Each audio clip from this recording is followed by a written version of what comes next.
محمد صلوات. آغاز زندگی ازدواج جوانه با کاشت درخت نکشته.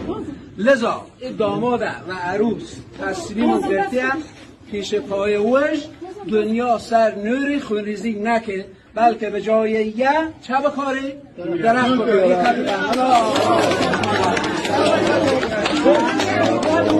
داماد خوشبخت بشن، اولین قدمشون یه کار مثبت داره طبیعت انجام دادن، یعنی به جای کشتن گوسفند بنا را بر این گذاشتن بکارن یک درخت را به نام خوشبختی خودشون با توکل بر خدای خالق کاشتن، انشاءالله فرهنگسازی بشه که ما به جایی که خون ریزی بکنیم درخت بکاریم. حالا برای خوشبختی کاظم آقا و عروس خانم الهه بر محمد و آل محمد صلوات. محمد